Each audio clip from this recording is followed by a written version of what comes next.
સ્વરૂપ પરમ ગુરુ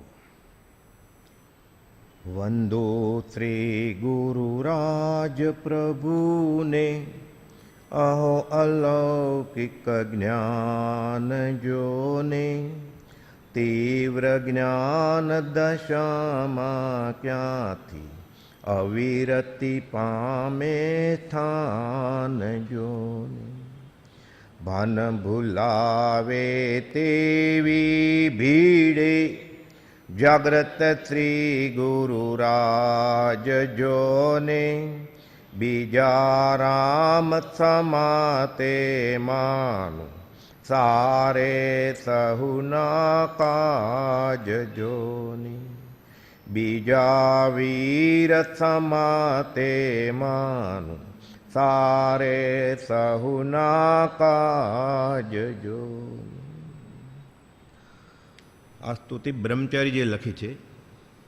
તીવ્ર જ્ઞાન દશામાં ક્યાંથી અવિરતિ પામે સ્થાન જોને. ગૃહસ્થવાસમાં કૃપાલ દેવાતા અવિરતિને સ્થાન ક્યાં જ છે. હાથીની અંબાડીએ મરુ માતા નવકાર મંત્ર જાણતા હતા. રાજમાતાનો વેશ પહેરેલો.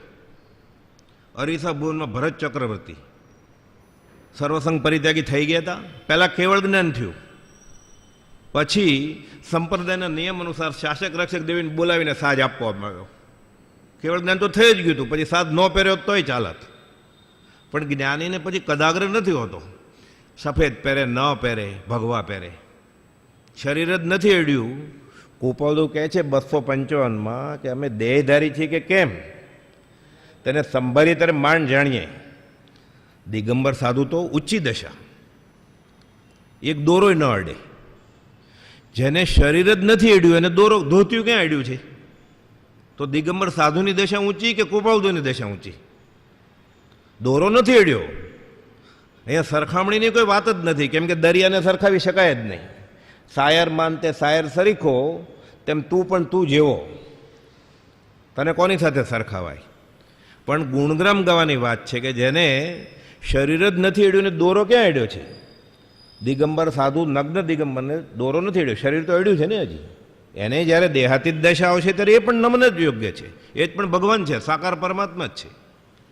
અહીં ઝવેરી બજારને ગલ્લે પરમાત્મા બેઠા છે, ઓળખાય કેવી રીતે? તો ગુણગ્રામ ગાવામાં ભૂલ થઈ જાય તો લખે જ બ્રહ્મચારીજી, ગુરુ ગુણ અમાપ અનંત, નહીં સર્વજ્ઞ સર્વ કહી શકે. આત્મા કુપોદય ઉપદેશ છે એમાં લખ્યું છે 718માં પાના ઉપર, આત્મા અને સદગુરુ એક જ છે. આ વાત ઘણા લાંબા વિચારથી સમજાય છે. કયો વિચાર? જેણે લક્ષણથી ગુણથી અને વેદનથી આત્મા જાણ્યો અને એ જ પરિણામ એના થઈ ગયા છે. એટલે આપણે શ્રીમદ રાજચંદ્ર કહીએ ત્યારે સહજ આત્મ સ્વરૂપ છે, અને સહજ આત્મ સ્વરૂપ કહીએ ત્યારે એ જ ઋષભનાથ ભગવાન છે. એક જ છે બધું. આ વાત કુપોદોએ લખ્યું છે કે ઘણા વિચારથી સમજાય છે. અને આ આત્માનું વર્ણન તો સર્વજ્ઞ ન કરી શકે. તો ગુરુ આત્મા જ છે, જે સત્પુરુષ છે એની વાત છે. આત્મજ્ઞાની ગુરુની વાત છે, જેણે બેફાટ આત્મા અનુભવ્યો છે. એ ગુરુગુણ અમાપ અનંત, કેમ કે તો આત્મા જ છે, સહજ આત્મ સ્વરૂપ છે.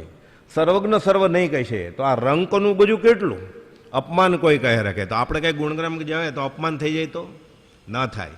નાનો છોકરો માના ખોળામાં બેઠો હોય, પગ ઉછાળી દે, ભૂ ભૂ કરે, પાણી આપ તુકારો કરે. બ્રહ્મચારી લખે છે ગુરુગુણ અમાપ અનંત, નહીં સર્વજ્ઞ સર્વ કહી શકે. આ રંકનું ગજું કેટલું અપમાન કોઈ કહી રાખે. પછી કહે છે બહુમાન જો હૃદયે રહ્યું, અપમાન સમજુ ના ગણે. ટૂકારી બોલે બાળ તો તળી, વાણી પણ મીઠી માતને. માં ખીજાય કે આને બોલતા નથી આવડતું, તું તું કરે છે. મારો પપ્પુ બોલતા શીખ્યો, તો આ શું બોલી ગયો છે? એના ઉપર આપણને અહોભાવ જ નથી આવતો. અચિંત્ય તુજ મહાત્મ્યનો નથી પ્રફુલ્લિત ભાવ. આ વચનની કિંમત કેટલી છે કુપોલદેના વચનની, આત્મસિદ્ધિ શાસ્ત્રની, કે કુપોલદેના કોઈ પણ વચનની. એણે તો પુષ્પમાળામાં છેલ્લા વાક્યમાં લખ્યું જ 108માં બોલમાં, ક્રમ અનુક્રમ વચ્ચેથી આગળથી પાછળથી બપોરે સવારે સાંજે ગમે તે આ મંગલદાયક જ છે. ધારસીભાઈને લખે છે કુપોલદેવ. કાલે આપણે દેવકંજી મહારાજ અને ડુંગરસિંહ ગોશેડાની વાત વાંચેલી 719માં અને 721માં, કે આત્મસિદ્ધિ પ્રભુશ્રીજીની હાજરીમાં દેવકંજી માને વાંચે અને ગોશળિયાને દુહા મોઢા કરવા હોય તો ભલે કરે, આજ્ઞા છે, ઉતારો કરવાનો નહીં. ધારસીભાઈને વચનની વાત કરે છે. તે આત્મસિદ્ધિ લખાણી જ નથી. 373માં આપણે જે આ વાતના અનુસંધાનમાં છે, ધારસીભાઈ શા માટે? જેણે અંબાલાલભાઈ, સૌભાગભાઈ, કૃપાલદેવ કરતાં પણ, કૃપાલદેવ પ્રભુસિંહજી કરતાં પણ પરિચય સાવ નાની ઉંમરે થયેલો.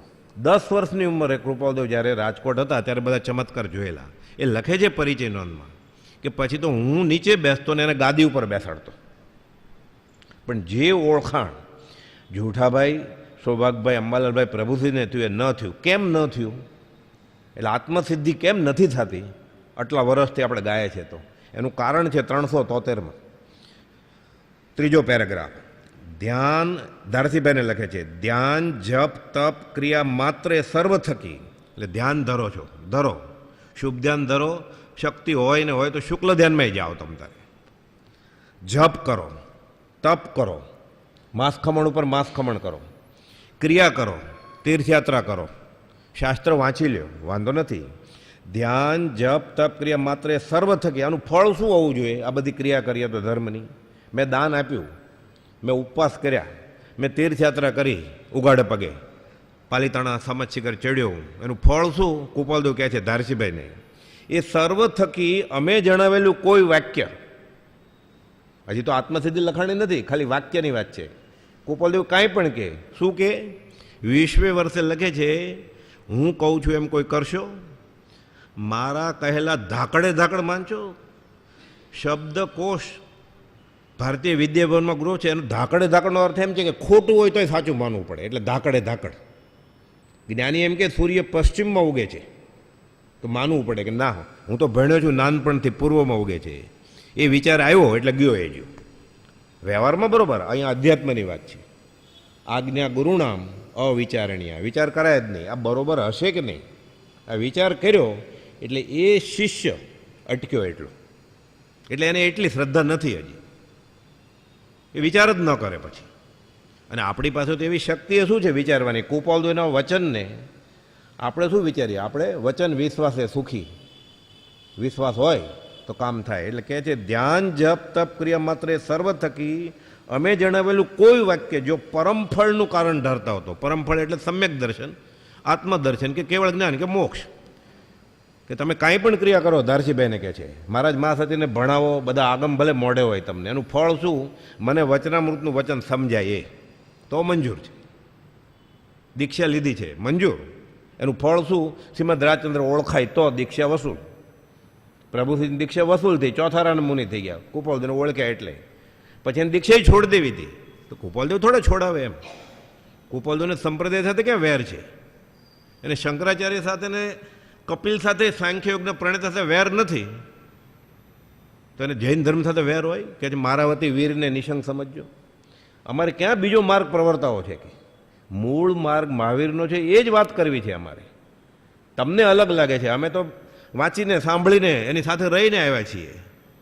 કાળક્રમે તમે ભૂલી ગયા છો, અમને તો યાદ આવે છે કે તીર્થંકરના હૃદયમાં આ વાત હતી. અમારે હૃદયમાં છે, હોઠે આવશે, અહીંયા છે, હોઠે આવશે એવું નિમિત્ત બનશે. કાલે આવ્યું ને કે અભિન્ન હરિપદ અમે માનશું, ત્યારે આવશે. આ સોવદ એકમે આવતીકાલે આવશે. એ તૈયારી કરી લઈએ ઝીલવા માટે. એટલે ધારસીભાઈને નથી લખ્યું, આપણને લખ્યું છે આ. ધ્યાન, જપ, તપ, ક્રિયા માત્ર સર્વ થકી અમે જણાવેલું કોઈ વાક્ય જો પરમફળનું કારણ ધારતા હોતો, આગળ લખે છે નિશ્ચયપણે ધારતા હતો, એમ ઢચું પચું નહીં. હા બરોબર છે, મોટા દિવસ છે ને અહીંયા આવ્યા છીએ રાજકોટ મંદિરમાં તો માનવાનું. ગંગા ગયા તો ગંગાદાસ, જમના ગયા તો જમનાદાસ, એમ ન ચાલે. બીજો મન મંદિર આણું નહીં, એ આમ કુળવટ રીત રાજેશ્વર. પાછળથી બુદ્ધિ કે હમણાં બરોબર છે, હવે કૃપાલદેવ ક્યાં છે? હયાત સદેહે. હવે મને કોણ પૂછવા વાળો છે? હવે પ્રભુસિંહજી નથી તો મને કાન કોણ ખેંચશે મારો? પાછળથી બુદ્ધિ લોક સંજ્ઞા કે લોકો શું કહે છે? હવે તો બદલી જ ગયા છે, અહીંયા આવતાય નથી પર્યુષણમાં. તો હવે ખાલી શ્રીમદ રાજચંદ્ર કરે છે. પાછળથી બુદ્ધિ લોક સંજ્ઞા, શાસ્ત્ર સંજ્ઞા. સમયસરમાં આમ લખ્યું છે. તો મનસુખ કિરચંદ મહેતાના પુત્ર ભગવાનદાસ લખે છે, આ જીવતો જાગતો સમયસાર છે. આ સમય સાર, આ સારનો સાર છે કે એ કહે છે હું પરમાત્મા સ્વરૂપ છે, તો સમયસરમાં શું લખ્યું છે એને નહીં ખબર હોય. તીર્થંકરના હૃદયની વાતમાં શું છે એ ખબર છે, તો કુનકુન આચાર્ય મારે તો હૃદયની વાત ન ખબર હોય કૃપાલદેવની. એ કુનકુન આચાર્યનું સિદ્ધાંતગાન કેટલું હતું એ કૃપાલદેવ નક્કી કરે, આપણે નક્કી કરી શકીએ? બનારસી દાસની દશા શું છે કૃપાલદેવ નક્કી કરે, આપણે નક્કી કરી શકીએ? કબીરની દશા કેવી હતી કૃપાલદેવ નક્કી કરે. એટલે કહે છે પાછળથી બુદ્ધિ શાસ્ત્ર સંજ્ઞા ઉપર જાય. ધારસીભાઈને શાસ્ત્ર આડા આવતા હતા વચમાં. ગુણઠાણા લખ્યા છે ને આડા આવતા હતા. ગુણઠાણા ભગવાન મહાવીરે નથી કહ્યા, આગમમાં પાછળથી આવ્યા છે, એનો ઇતિહાસ છે પાછો, ખોટા નથી કાંઈ. પણ ગુણઠાણા સમજવા માટે છે ભાવની અપેક્ષા ઓર છે. 62મો પત્ર મોરબીમાં પ્રસંગ બન્યો. ટેકરા ઉપર ચડતા હતા સૌભાગભાઈ, ડુંગરસિંહભાઈ, અંબાલાલભાઈ, ધારસીભાઈ, બધા. ખરાબ રસ્તો કાંટાળો, ઈડરમાં તો એની કરતાં ખરાબ. અહીંયા કંઈ તીર્થસ્થળ નહોતું, એ ટેકરા ઉપર જવાનું હતું નિવૃત્તિ અર્થે. એટલે કેડી હતી, એટલે ધારસીભાઈ અહીંયાના અનુભવી. એટલે કૃપાલદેવને કહે છે કે સાહેબ આ પગદંડી છે, આ રસ્તે ચાલો. એટલે કૃપાલદેવ કાંટાળા રસ્તાથી ચડી ગયા સડસડાટ. પછી કૃપાલદેવ કહે છે પાછળ જોઈને સૌભાગભાઈ ધારસીભાઈને કે તમે ધારસીભાઈ કહે છે ને એ રસ્તે જ ચાલજો બધા કેડીએ. પછી ઉપર ગયા એટલે કૃપાલદેવ પૂછે છે ઉપર એટલે કેટલું ઉપર? એક ટેકરો 3-4 માળા જેટલું. કે આ પગદંડી છે ને એ જન સમુદાય માટે બરોબર છે, એ જ રસ્તો પકડવાનો હોય. ધરીથી ગાડું બહાર નીકળી જાય રસ્તેથી તો ધરી તૂટી જાય, એટલે તમારા માટે બરોબર છે. આ બધાને માટે આ રસ્તો નથી. ગુણઠાણા સમજવા માટે છે ભાવની અપેક્ષા ઓર છે કે અમારે પગદંડીની જરૂર નથી. અભ્યંતર પરિણામ અવલોકન હાથમાં કહ્યું ને, ક્રમ બ્રહ્મ નહીં ચાલે તો કે જલ્દી બતાવો, નહીં તો ભ્રષ્ટ પાછા ખેંચી લો વચન. નહીં બને એ વાચન પાછા ખેંચી લો તમે. ન શું બને કે એ નાની વાત જ નહીં. નહીં માફ નીચું નિશાન, કોઈ વાત જ ન કરો એમ. એ બધાને લાગુ ન પડે. ડુંગરસિંહ ગોસાળે કહ્યું ને કાયા ત્યાં સુધી માયા. સૌભાગબેન કે લખ્યું કાયા તો કોપાદલ લખ્યું કાયા ત્યાં સુધી માયા બરોબર છે. અપેક્ષા જન સમુદાય માટે જ્યાં સુધી કાયા હોય ત્યાં સુધી માયા હોય. હવે કાયા હોય ત્યાં સુધી માયા હોય બધા 24 તીર્થંકરને કે સિમંત તો છૂટે કેવી રીતે? એટલે કે વિચારવાન પુરુષ બધાને માટે આ લાગુ પડે જ નહીં એમ. કાયા ત્યાં સુધી માયા એમ નથી. આ અવિવેકપૂર્વક વાત થઈ. પછી લખ્યો સુંદરદાસના શુરાતન અંગનો દેહો મારે કામ ક્રોધ સબ લોભ મોહ પીસી ડારે. એટલે દેહ છતાં મનુષ્ય પૂર્ણ વિતરાગ થઈ શકે એવો મારો નિશ્ચળ અનુભવ છે, ગોપાલદેવ કહે છે. અને પછી લખ્યું 313માં કે અવિકલ સમાધિનું ધ્યાન ક્ષણવાર પણ મટતું નથી. 329માં કેમ તો કે સમયે સમયે અનણગુણ વિશિષ્ટ આત્મભાવ વધે છે અમારે. એટલે ત્યાં શાસ્ત્ર વચમાં ન ચાલે. કાલે વાત આવેલી ને પ્રમ દિવસે વજ્ર ઋષભ નારાયણ સંગણ હોય તો આ કાળમાં કેવળ જ્ઞાન થાય. ગોપાલદેવ સોમચંદ માસુકરાવને કહે છે કે ડર નહીં, આ વજ્ર ઋષભ નારાયણ સંગણ છે. કાં ગોપાલદેવ ખોટું બોલ્યા છે. હવે ખોટું બોલે અને આપણે સત્પુરુષ કહીએ?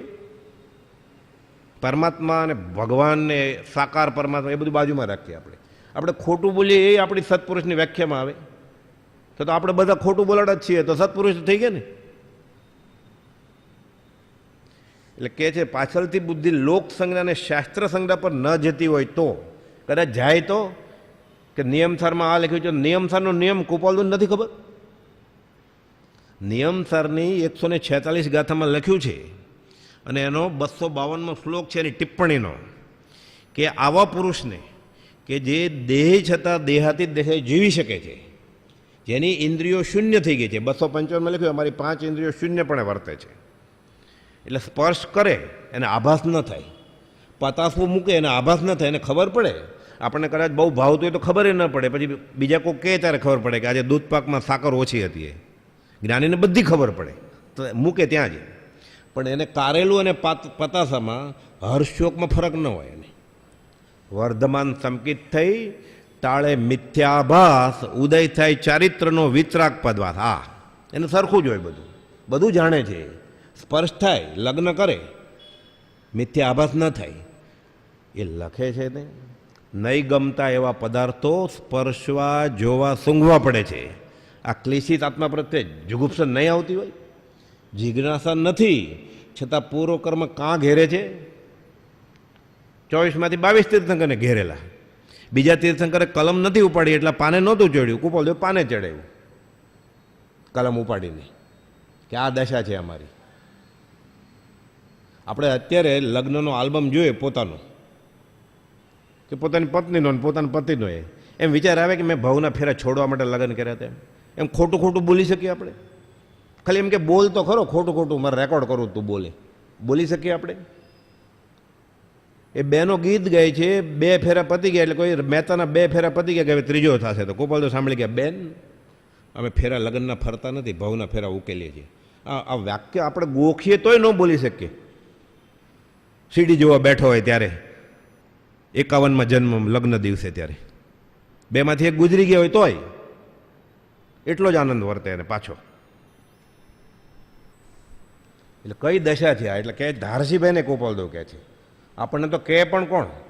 દેખ બિચારી બકરીનો પણ કોઈને જાતા પકડે કાને આપણને કોણ કે? આપણને કોણ ખીજાય પણ કોણ આપણને? એટલે ગોપાલદેવને પ્રભુશ્રીજી કે પાછળ પાછળ કેમ પડ્યા છો? આપણે પડ્યા નથી પાછળ ને પડી આપણને કોણ કે? એટલે કહે છે પાછળથી બુદ્ધિ લોકસંગના શાસ્ત્ર સંજ્ઞા પર ન જતી હોય તો જાય તો તે ભ્રાંતિ વડે ગઈ છે કે મારું ફરી ગયું છે, સન્નિપાત થયો છે, ડેલેરિયમ થયો છે, બહુ તાવ આવે ને 104ની ઉપર ત્યારે ફરી જાય, ચસકી જાય મગજ, એને ભ્રાંતિ કહેવાય મેડિકલ સાયન્સમાં. કે એટલે આવા વિચાર આવે છે મને કે ફલાણા શાસ્ત્રમાં આમ લખ્યું છે, ગુંઠાણા આમ કહેવાય. જૈન દિગંબર ગ્રંથમાં પણ લખ્યું છે કે ગૃહસ્થ વ્યવહારમાં 4થા ગુણસ્થાનક પછી ત્યાગ વૈરાગને લીધે 7મા ગુણસ્થાનક બેફાડ આત્મા અનુભવાય. દીક્ષા ક્યાં લીધી જ છે? દેશ વિરતિ સર્વ વિરતિની ક્યાં વાત આવી?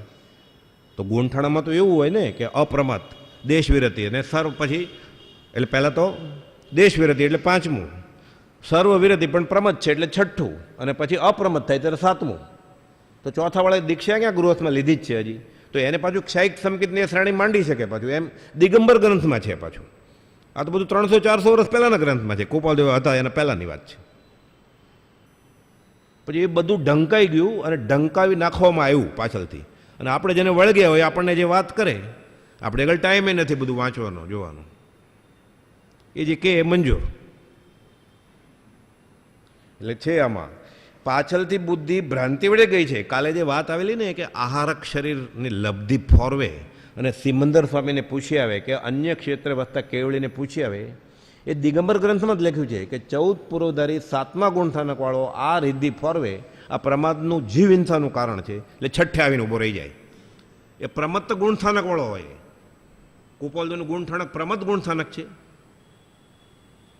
જે લખે છે કે અમે બીજા મહાવીર છીએ, અમે પરમાત્મા સ્વરૂપ છીએ, અમે દેહધારી છીએ, અમે અશરીરી ભાવે જીવી શકીએ છીએ, અને કદાચ અશરીરી ભાવે આ કાળે ન જીવી શકાય તો અમે પોતે જ નથી, એ લખે છે 411માં.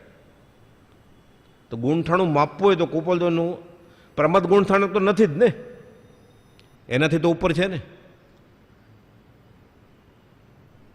તો જૈન શ્વેતાંબર દિગંબર સ્થાનકવાસી દેરાવાસી આચાર્ય કે જૈનેચરના આપણે ગુણઠાણામાં મૂકવા બેસીએ એ કરતાં બધા ગોપાલદેવ ઉપર થયા કે નહીં? પરમાત્મા સ્વરૂપને 13મું ને કેવળ જ્ઞાન બાજુમાં રાખીએ આપણે, તોય ગોપાલદેવને કોની સાથે સરખાવી શકાય? કોઈ લબ્ધિ ફોરવી પણ હોય, આ પાછું જૈન શાસ્ત્રમાં જ છે, આ કાળે એ લબ્ધિ વિચ્છેદ છે આહારક શરીરની, એ પાછું દિગંબર ગ્રંથમાં લખેલું જ છે. કદાચ ફોરવી તો એ 6ઠે આવી જાય. તો ગોપાલદેવ મહાવીર ભગવાન પછી ગણધર થયા પછી અત્યારે ઉત્કૃષ્ટમાં ઉત્કૃષ્ટ પૂરું થયા કે નહીં? એણે આત્મસિદ્ધિ લખી છે ને, એ એનો દિવસ છે કાલે. આટલી શ્રદ્ધા થાય તોય બસ. પરોક્ષ ચાલ્યા આવતા સર્વજ્ઞને માત્ર સમ્યક દ્રષ્ટિપણે પણ ઓળખાય તો એનું મહત ફળ છે, અને એમ ન ઓળખાય તો સર્વજ્ઞને સર્વજ્ઞ મહાવીર કહેવાથી આત્મ પ્રત્યે કંઈ ફળ થતું નથી, એમ ગોપાલદેવ 504માં ઘસીને લખ્યું છે. મહાવીર કર્યા કરે, અને મહાવીર કોણ છે એ જ ખબર નથી. એ તુલસીરામ રામ બોલે અને પોપટ રામ બોલે. ગોપાલદેવ લખ્યું ને, રામ એટલે દાડમ કે દ્રાક્ષ, પોપટની બલ્લા જાણે. તુલસીદાસ રામ બોલે એટલે તુલદાને સાકાર પરમાત્મા નિરાકાર પરમાત્માનો અનુભવ થાય. પ્રભુશ્રીજી રાજ બોલે ને આપણે રાજ બોલીએ. રાજ સૌ કોઈ કહે, વિરલા જાણે ભેદ, જે જન જાણે ભેદ તે કરશે ભવછેદ. વાંધો નથી, આપણે તો ન ખબર હોય તો બોલ્યા જ કરવાનું છે. ગોપાલ કે ગોળ ગળ્યો જ લાગે એટલે ન સમજાય તો બોલ્યા જ કરવાનું છે. આ તો અત્યારે આત્મસિદ્ધિનું મહાત્મ્યની વાત ચાલે છે, અને હવે 24 કલાકે નથી આ દિવસને. એટલે એટલે પાછળથી બુદ્ધિ લોક સંજ્ઞા અને શાસ્ત્ર સંજ્ઞા પર ન જતી હોય તો, અને જાય તો ભ્રાંતિ વડે ગઈ છે. કેટલી ચેતવણી આપે છે. એટલે એક પછી એક ચડતા ક્રમે હજી આગળ કહે છે, એમ ધારતાઓ તો, હજી પતિ નથી કે અહીંયા શરત આગળ લખે છે, આ વાક્યને ઘણા પ્રકારની ધીરજ વડે વિચારવા ધારતા હો તો, ઉતાવળે નહીં, આ વાક્યને ધીરજ વડે વિચારતા હો તો લખવાની ઈચ્છા થાય છે, નહીં તો તમને પત્ર જ નથી લખવા. એને ઘરે ઉતારો આપેલો કુપોલદોના કહેવાથી ધારસીભાઈ પદમસિંહભાઈને બધું બદલામાં બધું બતાવી દીધું ને કે શાસ્ત્ર કોને કહેવાય. મૂંઝાણ હતા, મહારાજ મા સતીને શું કહીશ ગાંગે અણગાના બાંગાના, તો પ્રોબ્લેમ સોલ્વ કરી દીધો હતો ને પૂછ્યા વગર. પછી કેટલીક મદદ કરે. તમે 10 રૂપિયા આપ્યા તો હું તમને 1000 આપું, પછી કેટલાક આપું, બધું બતાવી દીધું. અને આવો કાન પકડીને સાચી વાતે કોણ કરે આપણને? આપણને મોટામાં મોટો ઉપકારી કોણ? આપણી ભૂલ બતાવે અધ્યાત્મમાં. એટલે કહે છે પાછળથી બુદ્ધિ જતી હોય આ રીતે તો ભ્રાંતિ વડે ગઈ છે એમ ધારતા હો તો, આ તે વાક્યને ઘણા પ્રકારની ધીરજ વડે વિચારતા ધારતા હો તો લખવાની ઈચ્છા થાય છે. હજી નથી પહોંચ્યું, હજી કહે છે આગળ, હજી આથી વિશેષપણે નિશ્ચયને વિશે ધારણા કરવાને લખવું અગત્ય જેવું લાગે છે. તથાપિ ચિત્ત અવકાશ રૂપે વર્તું નથી. ઉદય પ્રયોગે લખવાનું બંધ થાય છે. હવે વાણી ખરવાનું બંધ થાય છે. એટલે થોડું લખ્યું, થોડું કાંઈ નહીં, બધું જ કહી દીધું ધારસીભાઈને કે થોડું લખ્યું, જાજુ સમજજો. એટલે જે લખ્યું છે તે પ્રબળપણે માનશો. આપણને લખ્યું છે. આપણું ધારસીભાઈ જેટલું તો અભ્યાસ નથી જ ને. કુપોલદોની વાત ઓળખવાની વાત જ બાજુમાં રાખીએ. કોઈ મહારાજ માથેથી આપણને પૂછવા આવે સુઈ ગણાંક સૂત્રનો ભાંગો, આપણે કહી શકીએ ને? આપણે ગુજરાતી જ બરોબર નથી બોલતા આવડતું, સંસ્કૃતના અર્ધમાર્ગ શું બોલવાના આપણે?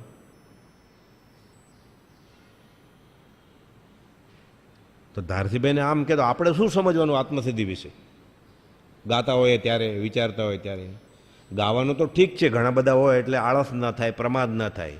કુપોલદોએ પ્રભુથી કહેતા ગાવા માટે નથી, આ વિચારો. આત્મસિદ્ધિમાં કુપોલદોએ 14 વાર લખ્યું છે આ વિચાર વિચાર વિચારતું. વિચારવા આત્માર્થીને ભાખ્યો અત્ર, એમ નથી લખ્યું ગાવા આત્માર્થીને. ગાવાના જ છે આપણે તો, એટલું એ ઘણું. વિચાર કર, વિચાર તો પામ લખ્યું ને. વિચાર માટે છે. એનો વિચાર વિવેકપૂર્વક શાંત ભાવે કરવાનો છે. કે આ ધારસીભાઈને આ કહ્યું છે, અત્યારે કુપોલદો આવે તો આપણને શું કે? આપણે ક્યાંક વચમાં ગૂંઠણા લાવતા હોય, શાસ્ત્ર લાવતા હોય. એટલે માં આગળ મોસાળની વાત કરે છે. છોકરી પરણી 25-26 વર્ષે ભણી ગણીને સાસરે ગઈ, છોકરું થયું. મામાનું ઘર કેટલે દીવો બળે, એટલે દિવાળીમાં છોકરો મામાના ઘરે ગયો. ઘર જોયું એને, માં નહોતી ગઈ. માં તો વરનું ધ્યાન રાખવા સાસરે જ હતી. આવ્યો પછી શું કહે છે, મમ્મી મમ્મી ત્યાં છે ને હોલમાં એક હિંડોળો છે, હું બહુ હિંચક્યો. માને નથી ખબર. પાછલી ગેલેરીમાં છે ને તે એક ઝાડ છે, માને નથી ખબર. આપણે માં આગળ મોસાળની વાત, કુપોલદો નથી ખબર ગોમટ સાર સમયસરમાં શું લખ્યું છે, ગૂંઠણો કોને કહેવાય, આપણને ખબર છે. માં આગળ મોસાળની વાત કરવી છે એ કે હું ત્યાં જ મોટી થઈ છું, ત્યાંથી બાપાએ કાઢી પછી અહીંયા આવી, એને પછી તું આવ્યો. આપણે માં આગળ મોસાળની વાત કરીએ છીએ અને કુપોલદોને માપીએ છીએ. એ ધારસીભાઈ આવું કરતા હતા. કુપોલદો કહે ને કેવળદાનનો નિબંધ લખો. કુપોલદોએ હોમવર્ક આપ્યું, લેશન, કે કેવળદાન ઉપર નિબંધ લખો. તો હું શું લખું? તો કે લખો, તમે તો બહુ વાંચ્યું છે કુપોલદેવ કે. પછી લખે છે જેમ તેમ, પણ કે આ કાળમાં કેવળ જ્ઞાન હોય કે નહીં એ લખવું પડે ને. પછી કે ન હોય એમ તો લખવું પડે કે આ કાળમાં કેવળ જ્ઞાન ન હોય એમ, નહીં તો નિબંધ પૂરો કેવી રીતે થાય, શું કરે? પછી લખ્યું કે વજ્ર ઋષભ નારાયણ સંગણ, પરમ દિવસે વાત આવેલી ને, ઔત્પાતિકી બુદ્ધિ હોય, કર્મગ્રંથમાં લખ્યું છે. એ બદલાવી શકે સાધક, ભણ્યા વગર બદલાવી શકે. આત્માની નિર્મળતા થાય એટલે શાસ્ત્રના અભ્યાસ વગર વૈનયિકીમાંથી ઔત્પાતિકી બુદ્ધિ થાય અને એને કેવળ જ્ઞાન પકટે અને સંગણે બદલાઈ શકે. પછી તોય કુપોલદોને કહેવું પડે, ધોત્યું પહેરાવડાવ્યું સોમચંદ માફુકરમ ત્યારે. પછી કહે છે કે ડર નહીં, આ વજ્ર ઋષભ નારાયણ સંજ્ઞાન છે. પછી ધારસીભાઈને ખબર પડી. એટલે મનસુખ દેવશી, ધારસીભાઈ, રેવાશંકરભાઈ મુંબઈથી મોકલ્યું હતું કુપોલદેવ, લઘુશંકા ગુરુશંકા કરે પછી છેલ્લા સમયમાં તો ત્યારે. એટલે પછી બધા વાત કરે કે આ તો સોમાને તો આમ કહ્યું છે કુપોલદેવ કે વજ્ર ઋષભ નારાયણ સંગણ છે, તો કરું છું. પછી ધારસીભાઈ કુપોલદેવને કહે છે કે મને ત્યારે સમજમાં આવ્યું નહોતું, પણ હવે મને પછી દેહ છૂટે પછી લખે છે કે પછી કર્મગ્રંથમાં લખેલું મને સમજાણું કે જીવ પોતાની આત્મિક શક્તિથી સંગણ પણ બદલી શકે. બુદ્ધિ તો એને 20 વર્ષે લખ્યું હતું આશુપ્રજ્ઞ છીએ એમ. અને આશુપ્રજ્ઞ તો ઘણા બધા અર્થ સંમતિ તર્કમાં, થાણાંગ સૂત્રમાં, આચરણમાં બધા અલગ અલગ અર્થ કરેલા છે. એ બધું આપણે જે કૃપાલુ ઓળખીએ છીએ એની કરતાં ઊંચા જ અર્થ છે બધા એમાં આશુપ્રજ્ઞના. એટલે આ કૃપાળુદેવ ને આ આત્મસિદ્ધિ શાસ્ત્ર છે કે હજી વધારે કહેવું છે તમને, પણ હવે ચિત્ત અવકાશ રૂપે વર્તું નથી, એટલે જે લખ્યું છે તે પ્રબળપણે માનશો. એટલે આ વાત થઈ પ્રભુશ્રીજી એટલે દેવકનજી મહારાજ માટે, ડુંગરસિંહ ગોસળે માટે. એટલે જે જ્ઞાન મહાન નિર્જરાનો હેતુ થાય છે તે અનઅધિકારીના હાથમાં જવાથી આપણને નથી ખબર. આશંકાની છૂટ છે, કોઈ શંકા કરી તો મરી ગયા. આશંકા સ્વાધ્યાય તપ છે, આમ હશે તો વાંધો નહીં. ઇન્દ્રપુતિ ગૌતમ નહીં હતું, આત્મા હશે નહીં હોય, ન જ હોય આત્મા, એ ખોટું, તો પછી મરી ગયા. મારી બુદ્ધિમાં બેસતું નથી, મને સમજાતું નથી, કાલે સમજાશે, પરમ દિવસે સમજાશે, ભવાંતરે સમજાશે. બી રોપી નાખ્યું બધું. કેમ ભવોભવની સાધના પછી પણ નથી સમજાતું યોગીઓને. ગોપાલદેવ લખ્યું ને 436માં કે બધું ઘણી બધી ક્રિયા કરી, વ્રત લીધા, નિયમ, તોય ન સમજાણું. એ રાતોરાત કેમ સમજાય? લખે છે પછી આગળ આત્મસાધના લખી લીધું પછી સૌભાગભાઈને કૃપાલદેવ લખે છે આત્મસિદ્ધિ શાસ્ત્ર વિશેષ વિચાર વાગ્ય છે અને આત્મસિદ્ધિ ગ્રંથના સંક્ષેપ અર્થનું પુસ્તક તમને હું મોકલું છું. એટલે કૃપાલદેવ અર્થ કરે પછી પાછા સૌભાગભાઈને મોકલે. ન મોકલે સૌભાગભાઈ લખે કે ક્યાંક આના અર્થે મોકલો ને, ટીકાના પાના અંબાલાલ લખીને મોકલાવે ને તો મને આનંદ આવે. કે હવે કંઈ પૂછવું નથી પણ તો આનંદ આવે કે કરું શું, હજી આયુષ બાકી છે. તો સત્સંગ સિવાય બીજું શું કરે? જે કેવળીને તીર્થંકર ભગવાન પાસેથી કાંઈ જોતું જ નથી, જ્ઞાન સરખું જ છે, એ સમોસણમાં જઈને બેસે ને, એને શું લેવું ને શું દેવું. નમસ્કારનો નિયમ નથી ત્યાં. કેવળીને નમસ્કાર પણ ન કરે, કેવળી તીર્થંકર નહીં પછી નમસ્કાર ન કરે, એમ શાસ્ત્રમાં લખ્યું છે.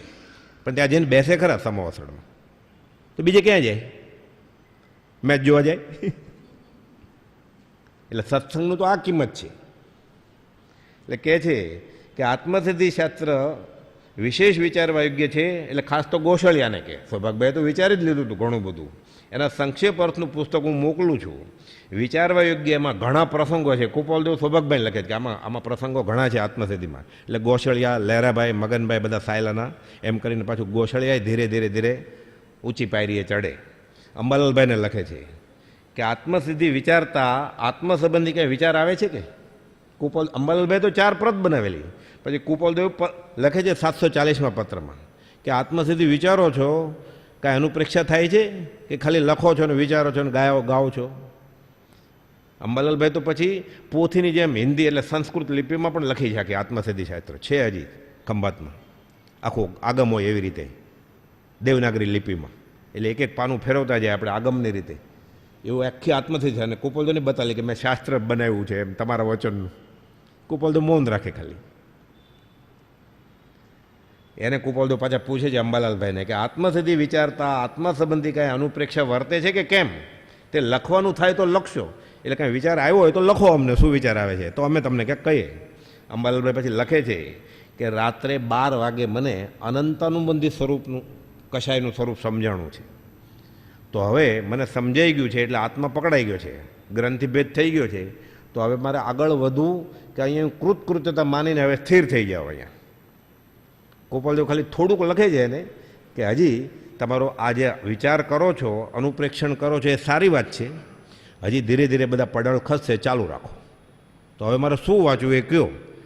ગોપાલદેવ ભક્તિ, બસ ભક્તિ કર્યા કરો. ગોપાલદેવ હોમવર્ક આપે લખ્યા કરે. પછી લખે છે અનંતાનુબંધીનું સ્વરૂપ મને સમજાયું છે. પ્રભુશ્રીજીને લખ્યું કાલે આવેલું ને કે એકાંતમાં અવગાહ્યા કરજો. પ્રભુશ્રી વાટ જ જતો હોય, ખાલી લીટોડા કરો તોય દર્શન કરીશ. આ તો અવગાહે જ ને, જંગલમાં જાય અગાવે. કાલે વાત આવેલી, પાછળ મોહનલાલજી મહારાજ છુપી છુપી રીતે જાય અને પ્રભુશ્રીજી ગાતા હોય એટલે ઝાડની પાછળ છુપું સંતાઈને બધું સાંભળી લે. કેમ કે મોહનલાલજી મહારાજને આજ્ઞા નહોતી, દેવકનજી મહારાજને પ્રભુશ્રીની હાજરીમાં આજ્ઞા હતી. એટલે મોહનલાલ મહારાજ કે હું પાછળ જાઉં, ઝાડની પાછળ ઊભો રહો. અને એટલી બધી કે ગરજ હતી કે પ્રભુશ્રીજી એ મોટા મુનિ બોલે એટલે છાને મને પાછળ જતા અને ઝાડની પાછળ ઊભા રહી સાંભળતા. પછી હું એ પાકે કરી લેતો. કે જે 2-4 ગાથા એમ કરતાં કરતાં 5-15 દિવસમાં કેટલું બધું થાય. હજી આજ્ઞા મળી નથી અભ્યાસ કરવાની એને. અનુભવવાણી સૌભાગભાઈ શું કહે છે આત્મસિદ્ધિ વિશે? હવે કહે છે આત્મસિદ્ધિ ગ્રંથ 14 પુરોનો સાર હોય એમ મને જણાય છે. કેમ કે ગોશાળિયા સાથે તો બધું ધર્મની ને શાસ્ત્રની ચર્ચા તો કુપોલદેવની ઓળખાણ નથી ત્યારથી કરતા હતા. અને પછી અષ્ટાંગ યોગ બધા ડુંગરથી ગોશાળિયા પ્રવર્તાવતા, ડુંગર પીર ને બધું, એટલે સૌભાગભાઈ શીખતા હતા બધું કે આ શીખી લો એટલે બધું અધ્યાત્મ પૂરું થઈ જાય. કુપોલદેવ આવ્યા પછી ખબર અટકાવી દીધા કુપોલદેવે. ત્યાંથી ધ્યાને બહુ કરતા હતા. એટલે 335ના પત્રમાં કુપોલદેવે લખ્યું પછી સૌભાગભાઈને કે જે વાસ્તવિક જ્ઞાનીને ઓળખે છે એ ધ્યાન આદિને ઈચ્છે નહીં એવો અમારો અંતરંગ અભિપ્રાય છે. ગોશાળાને જે કરવું એ કરો. સૌભાગભાઈને ધ્યાન કરવાની મનાય. કેમ? પ્રથમ મિલનમાં જ નમસ્કાર કરી લીધા છે. હવે કુપોલદેવ કે એ જ કરવાનું. પણ સૌભાગભાઈ ન કરો. ડુંગરથી ગોશાળા કોને બતાવે ધ્યાન?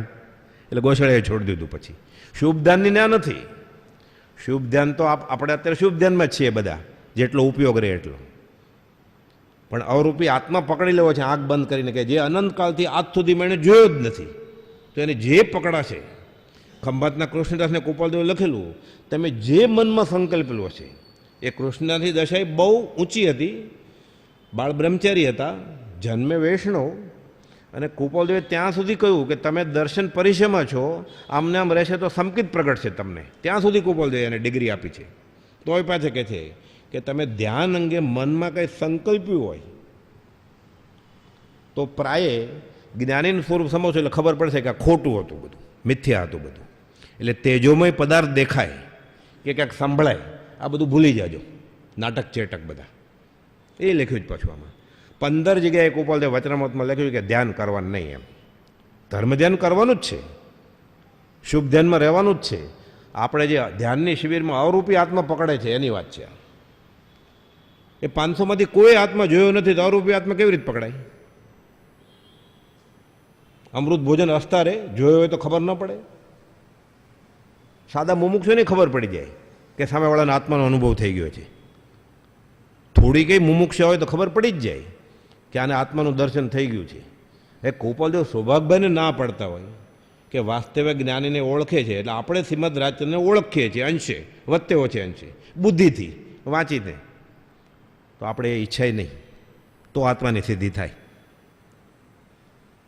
આવું તો 335માં, 735માં, 128માં, 330માં, 430માં, 416માં ધ્યાનની ના પડે છે કુપોલદેવ. ધ્યાનનો આખો પત્ર લખ્યો, આમ આમ કરવું, આમ પલાઠી, આમ પદ્માસન. છેલ્લે લખ્યું કે જ્યાં સુધી જ્ઞાનીની શ્રદ્ધા નહીં આવે ત્યાં સુધી આ બધું નકામું છે. એટલે પ્રભુજી સમજાવતા પછી કે 50 આઈટમ લખી કે તકમરિયા લાવજો, એલચી લાવજો, લવિંગ લાવજો, તદ લાવજો, બધું ગાયનું ઘી લાવજો, થોડું ગોળ લાવજો. પછી છેલ્લી લીટી બધું લાંબી આઈટમ નીચે લખ્યું, ઉપર લખ્યું છે એમાંથી કાંઈ લાવતા નહીં.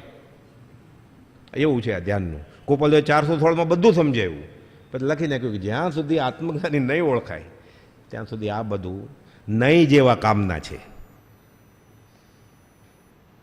એટલે જ્ઞાનીની આજ્ઞા માની કે હું શરીર નથી આત્મા છું, આ થયું એ ધ્યાન થઈ જ ગયું. હાથમાં આત્મા ઊભો રહી જશે. સૌભાગભાઈ કહે છે આત્મસિદ્ધિ ગ્રંથ 14 પુરોનો સાર હોય એમ જણાય છે. ફરી બીજા ગ્રંથની માગણી કરીએ તેવું રહ્યું નથી. હવે અમારે કંઈ જોતું જ નથી અધ્યાત્મમાં. હવે આત્મસિદ્ધિની ગાથાના અર્થ કર્યા હોય તમે કે અંબાલાલે તો મને મોકલો. એમાં એક પ્રત જે માકુભાઈને મોકલેલી માણેકચંદ ગેલાભાઈ એ અર્થ કરતા હતા અને અંબાલાલભાઈને મોકલે. 10 ગાથાના અર્થ જ મોકલ્યા. એમાં કંઈક ફેરફાર હોય એટલે પાછા અંબાલાલભાઈ મોકલે, રંગૂન પાછા મોકલે, પછી કુપોલદેવની પેઢીએ મોકલે મુંબઈ. તો કે જે એણે માકુએ કર્યો તો માકુએ મને મોકલો, ખાલી મારે એમાં રહેવું છે આખો દિવસ. પછી કુપોલદેવે પોતે જ અર્થ કર્યા જે આપણે આ છે વચનામૃતમાં એ બધા મોકલ્યા કુપોલદેવે ત્યારે સૌભાગભાઈને. બીજા ગ્રંથની માગણી કરીએ એવું નથી. રાત અને દિવસ તેમાં જ ઉપયોગ રહે છે. ઓ રાજચંદ્રદેવ, રાત દિવસ એ તો મુંદા જ લખી ગયા, પણ સૌભાગભાઈને એમ થાય છે રાત દિવસ મને એનું જ રટણ છે કે બીજું વાંચવાનું મન થતું નથી. આપણને હજી ક્યાંક જોઈએ ચળકતું એટલે એમ થાય વાંચી લઈએ. સૌભાગભાઈને બીજું કંઈ વાંચવું નથી, આપણે હજી વાંચવું છે. દુહા 134 મોઢે કર્યા છે. 5 મહિના થયા, તાવ આવે છે, આંખે ઝાખાશ બહુ જ છે. આંખે ઝાખાશ છે તોય આત્મસિદ્ધિના ટીકાના અર્થ જોઈએ છે ને એ વાંચવા છે પાછા. પછી લખે બીજો કોઈ વાંચે અને બોલે એમાં આનંદ ન આવે. હું પોતે જ પાછો પાકું કરીને ગાયા કરું મનમાં. આંખે ઝાકાશ બહુ છે, ક્યારેક મુદ્દલ અક્ષર સૂઝતા નથી. સૂર્યાસ્ત પછી કે સામે કોણ ઊભો છે દેખાતો નથી, તો આત્મસિદ્ધિ હું પાકી કરું જ કે હજી હજી 134 જ થયા છે, પછી લખે છે હવે આત્મસિદ્ધિ પૂરી થઈ ગઈ. ગોસળિયાએ ઓવરટેક કરી લીધું, પહેલાં કરી લીધેલી, પણ આત્માની સિદ્ધિ સૌભગભાઈ પહેલાં કરી. એટલે કહે છે ક્યારેક મુદ્દલ અક્ષર સૂચતા નથી. જો આત્મસિદ્ધિ ગ્રંથ આપણે ન મોકલાવ્યો હોત તો આજ સુધી આ દેહ રહેવો મુશ્કેલ હતો. આત્મશુદ્ધિ મારી જીવન દોરી છે, એને લીધે હું જીવી છું. ગ્રંથ વાંચીને આનંદ આવે છે અને તેથી જ જીવું છું, નહીં તો ક્યારનો મરી ગયો હોત. આત્મસિદ્ધિ વાંચવાથી હવે કોઈ તમને અધ્યાત્મનો પ્રશ્ન પૂછવાનું રહેતું નથી. એવો કોઈ સવાલ બાકી નથી કે જેનો જવાબ આત્મસિદ્ધિમાં ન હોય. એટલે કે પૂછવું નથી તમને. સર્વે ખુલાસા આમાં થાય છે. 50 વર્ષે પણ જે સંશય ન ટળે તેનું એ સંશયોનું સમાધાન થોડા કાળમાં આપની કૃપાથી થઈ ગયું છે. હવે કોઈ અમને પૂછે કે તમે કયા ધર્મમાં છો, શ્વેતંબર, દિગંબર, સ્થાનકવાસી, દેરાવાસી, તેરાપંથ, મેરાપંથ, કેમાં છો તમે, કહે છે. હવે કોઈ પૂછે કે તમે કયા ધર્મમાં છો, તમારો માર્ગ કયો છે, તો તેનો જવાબ હું એમ દેવા ધારું છું કે અમારો માર્ગ આત્મસિદ્ધિ માર્ગ છે. તમને આ ઠીક લાગે છે કે નહીં? પાછું પૂછે છે, પોતાને મેળે સ્વચ્છંદ નથી કરવો. આ કહેવું આપને ઠીક લાગે છે કેમ? જવાબ આપજો. આ પત્રના જવાબ પછી ગોપાલજો જવાબ આપતા જ નથી. ગોપાલજો થોડા કે હા કહેજો બધાને કે મેં આત્મસિદ્ધિ લખી છે મુંબઈથી, રાયચંદભાઈ એ જ માનવાની, બીજું નહીં માનવું, એમ ગોપાલજો થોડા લખે. તમને ઠીક લાગે છે કે કેમ? બેફાટ આત્મા અનુભવ ત્યારે લખ્યું કે દાન 8 થયા, દેહને આત્મા બેફાટ અનુભવાય છે, તમે મંજૂર કરો તો. હવે આત્માનો અનુભવ તો પછી ક્યાં પૂછવાનું જ છે કોઈને? સહજ આત્મ સ્વરૂપ પોતે થઈ ગયા. લખે છે આ દેહનો ભાગ, આ આત્માનો ભાગ બેફાટ અનુભવાય છે. ગોળ ખાધો એ ગળ્યો હોય કે નહીં? પછી મારે તમારે આગળથી ગોળ લીધો પૂછવું પડે કે ગોળ ગળ્યો હોય? મને ગળ્યો લાગે છે. ગળ્યો આ તો અનુભવની વાત છે. કબીર કહે છે 100 ગુંગા ગુડ ખાય કે કહે કોણ મુખ સ્વાદ. મૂંગો હોય બોલી ન શકે, પણ એ આમ તો કરે જ કે આ ગળ્યો લાગ્યો મને. પૂછવાનું ક્યાં છે જ પછી? તોય પૂછે જ સૌભાગભાઈ. આ આજ્ઞાનું મહત્વ છે. એટલે મહાત્મ્ય ઘટી ન જાય આત્મસિદ્ધિનું. એટલે કુપાલદેવ આવું બધું કડક કર્યું, બધાને આપી જ હતી. હમણાં બોલ્યા ને તમે, તથા ભવ્યહિત કારણે જેને જેને છૂટવું છે એને માટે આત્મસિદ્ધિ છે જ. ડુંગરસિંહ ગોસળે નહીં, દેવકજી મહારાજને નહીં, મોહનલાલજી મહારાજને નહીં. એટલે મહાત્મ્ય ન રહે પછી. જેની કિંમત વગર જ મળી જાય એ તો જે કોઈ પ્રેમ અંશ અવતરે એને એ પચે. હરિનામ હીરા વેચાય પણ ખપ વગર ખરી કિંમત ન થાય. માટી ખોદતા રત્ન નીકળ્યું, કુંભારનો છોકરો ગધેડાને ગળે બાંધે રત્ન. એ વાણિયું હોય તો લઈ જાય. સમજાવતા માટી ખોદતા હતા, ચળકતો પથ્થરો નીકળ્યો એટલે રત્ન હતું. કુંભારના છોકરાને શું ખબર હોય? એટલે આજુબાજુ જોયું તો માટી સાથે ચીથરું નીકળ્યું, બાંધી દીધું ગળા કે આ છે ચળકે જ પથ્થરો. આપણે જે વાણિયાએ જોઈ લીધું. હવે કે આ મને આપ રત્ન, તો ઓલો આપે જ નહીં. એટલે કે મારે આ ગધેડું વેચાતું લેવું જ. ઓલો કે અમે ધંધો કરતા નથી, અમે તો માટી માથે મૂકીને વેચીએ બધે, અમારે ગધેડું જોઈએ. તો પણ હું તને પૈસા આપું ડબલ. તો મારા બાપા મારે મને. તો હાલ બાપા આગળ જાય છે. છોકરો ઓલો પથ્થરો લટકે છે, ચળકતો આત્મસિદ્ધિ લટકે છે. બાપા ઘરાક આવ્યો છે ગધેડા. તો ના પડે, આપણે ક્યાં ગધેડાના વેપારી છીએ, આપણે તો માટી વેચીએ છીએ. તો કે મને પૈસા આપે છે. ઓલો વાણીઓ તો કરગરે છે કે મારે જરૂર છે ગધેડાની, ને મારી દ્રષ્ટિમાં આ ગધેડું બેસી ગયું છે મારા મગજમાં, આ જોઈએ છે. 3 ગણા પૈસા લે કે તોય લો પૂરા આપતા નથી. નહીં તો ખબર પડી જાય કે આ તો કંઈક બીજી વાત લાગે છે. એટલે ધીરે ધીરે ભાવ વધારે જ થોડો. 3 ગણા કીધા. કુંભાર માની ગયો. એ કુંભારના છોકરાનો બાપો એ માની ગયો. કુંભાર કે ઠીક છે લઈ જા. ખેંચ્યું ગધેડું. ટર્ન આવ્યો એટલે તરત જ ખીચામાંથી ચપ્પુ કાઢી અને ઓલું રત્ન, એને ક્યાં ગધેડું જોતું હતું, રત્ન લઈ લીધું, ગધેડું છોડી દીધું. ગધેડું તો રસ્તો ખબર હોય, પાછું ત્યાં જઈને ઊભું રહી ગયું ઘરે. ઓલો મારવા માંડ્યા ગધેડાને, કુંભારને કુંભારનો દીકરો બે. કે હમણાં ઓલો પૈસા વાણીઓ પાછા માગવા આવશે તો ગધેડું વહી ગયું. તો એણે તો કામ કરી લીધું હતું, પણ ઓળખાણ થાય તો ને. એટલે હરિનામ હીરા વેચાય પણ ખપ વગર ખરી કિંમત નથી થતી. જે કોઈ પ્રેમ અંશ અવતરે તેના ઉરમાં પ્રેમ અંશ ટકે. સિંહણ કર્યું દૂધ તે સિંહણ સૂતને જરે. કનક પાત્ર પાકે સૌ ધાતુ ફોરીને નીસરે. નહીં તો ઠીકરું ભાંગી જાય, પછી ઝીલવી ન શકે. શક્કરખોરનું સાકર જીવન, ખરના પ્રાણ. ગધેડો સાકર ખાય તો બેભાન થઈ જાય. એટલે આપણે હવે શું થવાનું છે, આત્મસિદ્ધિ મળી છે એનો શું ઉપયોગ કરવાનો છે એ વિચારવાનું. આપણે એક અક્ષર પણ અવગાહતા પહેલાં અમારો માર્ગ આત્મસિદ્ધિનો માર્ગ છે એ કહેવું આપને ઠીક લાગે છે કે કેમ? અંબાલાલભાઈ લખે છે કુપાલદેવને પછી, હે પ્રભુ, સામાન્ય મનુષ્યને પણ પ્રેમ ઉપજાવે એવી અપૂર્વ વાણી આપ કૃપાળીના હૃદયમાં આજ ઘડી કોણે? તમે આ આત્મસિદ્ધિ, એ તો મુખ સાક્ષી હતા, સામે જ ઊભા હતા ફાનસ લઈને. આવી વાણી કે સામાન્ય માણસને સમજાય. આ જીન પ્રવચન દુર્ગમ્યતા છે, થાકે અતિમતિમાન, એને સમજાય સામાન્ય માણસને. આ વાણી અંદર ઘડી કોણ બેઠો છે? અંદર ક્યાં ઘડનાર? આ નીકળી ક્યાંથી વાણી?